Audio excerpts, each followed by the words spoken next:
Hey guys, welcome back to Altered Life. Thanks for coming back and joining us for another video. I'm Lauren, and today my husband Cody and I are going to be doing another modification to our brand new Jeep JL Rubicon. If you watched our previous video, you already know that we did the tag relocation. We took away the spare tire, carrier, and got rid of just that whole ugly mess because we are not carrying a spare tire. So that was done in our previous video using the Motobilt spare tire delete kit.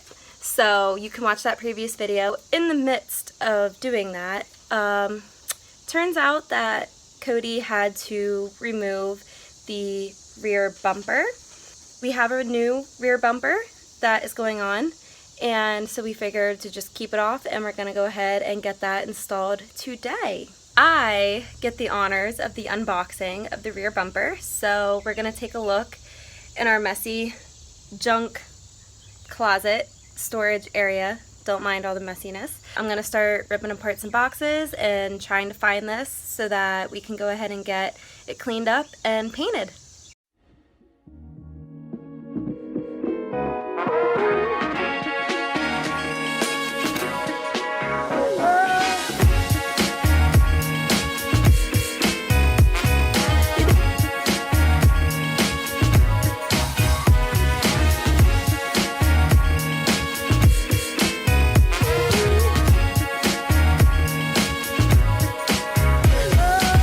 Started pulling this out and realized this is the front skid plate, so this is most likely the front bumper with skid plates. So it looks like we're going to open the other box now. I try to be a strong, independent woman who needs no man whenever I can, but I don't think this box is flipped on the right side and I can't get it open. Turns out I needed Cody's assistance. What, were you not recording when I said that? I said it was 3/16 American made, grade 44 steel, so it's heavy. It's even heavy for me. This is the one we want. I know, but I couldn't get it flipped over. Look, it's right here.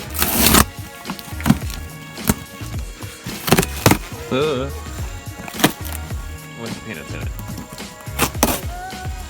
Alright, here she is. Our Motobilt rear bumper.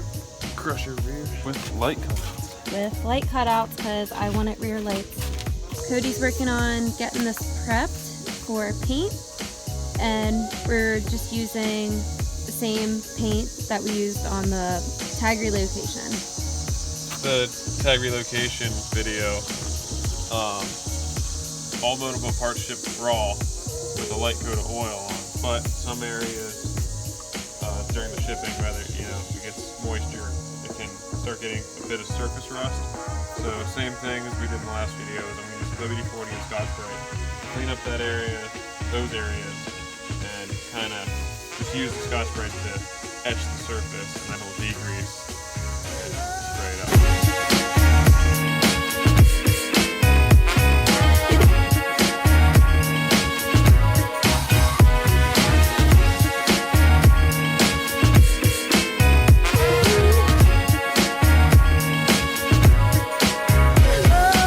Now that we cleaned up the surface rust areas with the Scotch-Brite and WD-40, comes down to the degreasing.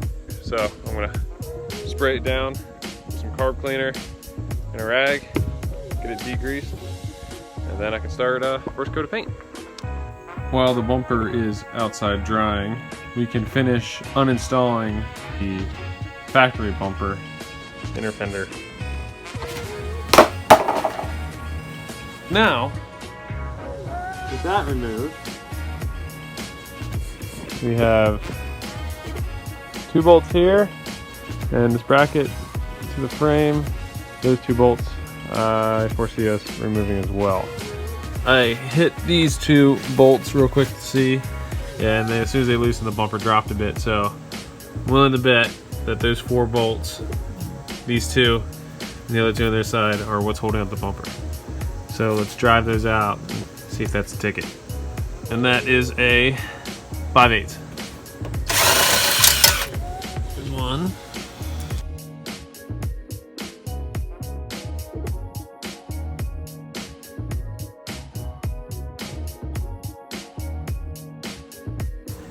There's two more.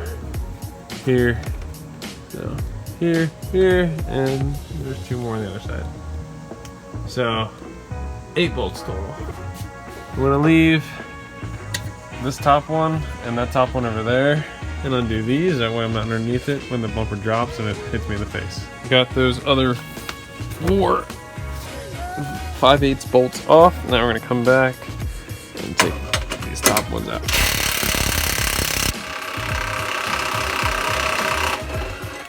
This should hopefully be the last bolt, and the rear bumper should be off. So now hopefully the bumper should just pull straight out.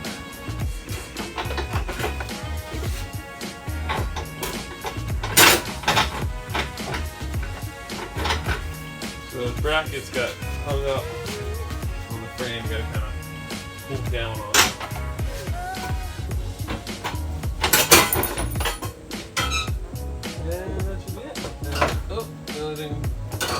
Holding it is the wire for the license plate light.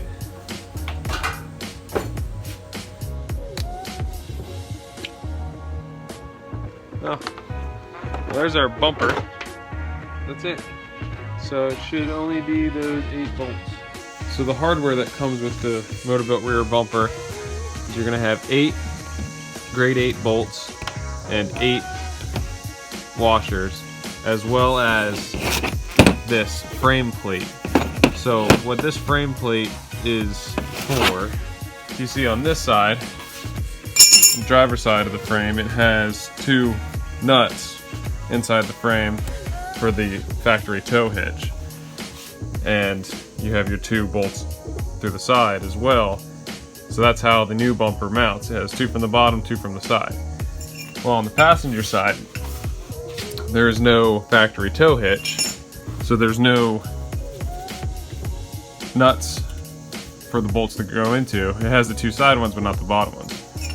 So this plate that Motobilt provides slips in to the frame, and then it gives you your 2 nuts for the bottom bolts to thread up into. It comes bare steel, and it needs painted so it won't rust. So same thing as the bumper. You can use your Scotch-Brite and your oil to clean that up, degrease it, and paint it. But since I have a blast cabinet and this will fit in there, I'm going to go throw this in the blast cabinet.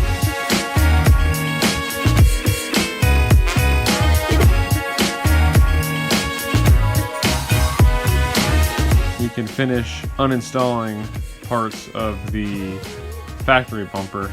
So the main things that we have to remove are these ugly brackets, the factory tow hook, and that's about it. So all that is for the passenger side is the 2 bolts on the side, and on the driver's side, the 2 bolts on the side and the 2 bolts on the bottom.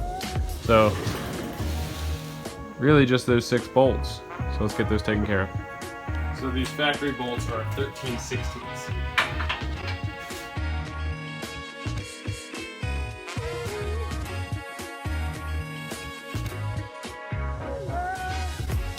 All we need to do now is wait for the bumper to dry, put our frame plate with our nut inserts in, and bolt everything together.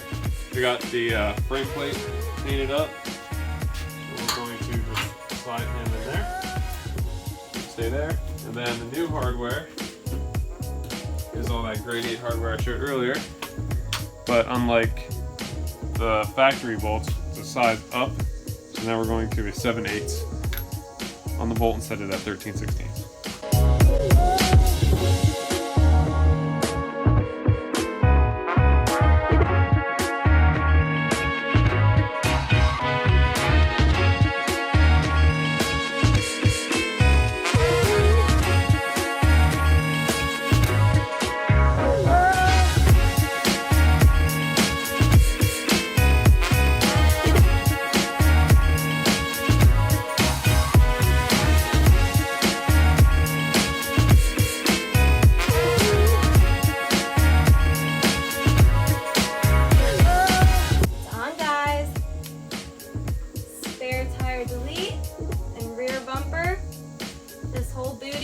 an upgrade.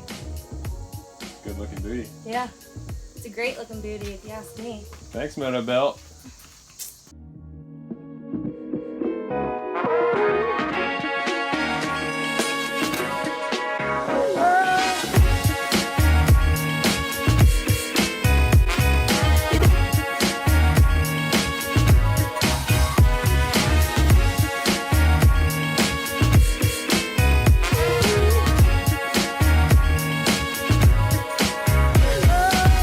Alright guys, well that wraps up this Motobilt rear bumper install. If anyone has any questions or comments, you can leave your remarks below. And as always, if you like this video, don't forget to like, share, and subscribe. And we will see you next time. Thanks for being a part of the Altered Life. Bye! And also, you notice the Jeep's turned around in the garage now, so stay tuned for the next video on what we're about to start installing. That's true. Alright, bye!